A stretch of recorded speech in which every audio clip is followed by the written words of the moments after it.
దక్షిణాది రాష్ట్రాలపై కేంద్ర ప్రభుత్వం వివక్ష చూపిస్తుందన్నారు మంత్రి తుమ్మల నాగేశ్వరరావు.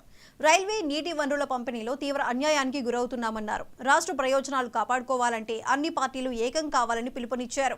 భద్రాద్రి కొత్తగూడెం జిల్లా అశ్వాపురంలో సీతారామ ప్రాజెక్టు పంప్ హౌస్ ను మంత్రి సందర్శించారు.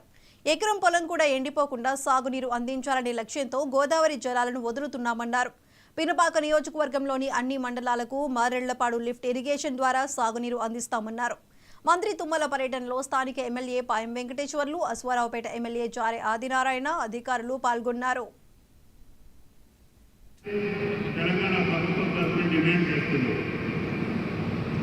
కాబట్టి కృష్ణా జలాల్లో కృష్ణా ట్రిబ్యునల్ ద్వారా మాకు రావాల్సిన వాటాన్ని త్వరగా పరిష్కారం చేయమని చెప్పి ప్రధానమంత్రిని కేంద్ర ప్రభుత్వాన్ని డిమాండ్ చేస్తున్నాం.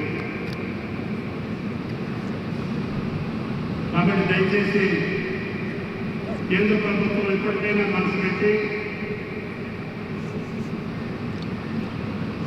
ఈ దేశంలో ఉన్నటువంటి అన్ని రాష్ట్రాలకి సమన్వయం చేసేటట్టుగా కేవలం నీటిపారుదల రంగంలోనే కాకుండా ఇతర రంగాల్లో కూడా దక్షిణాది రాష్ట్రాలకి చిన్నచూపు చూస్తున్నారనేది ప్రజలతో ప్రబలుతా ఉంది.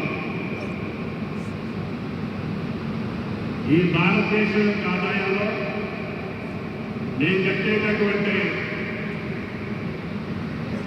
సొమ్ము ఎక్కువ, మాకు మీరు ఇచ్చేది చాలా తక్కువ. మేము జనాభా నియంత్రణ చేయడంతో పాటు విద్యా వైద్య రంగాల్లో పెద్ద మొత్తంలో ఖర్చు పెట్టి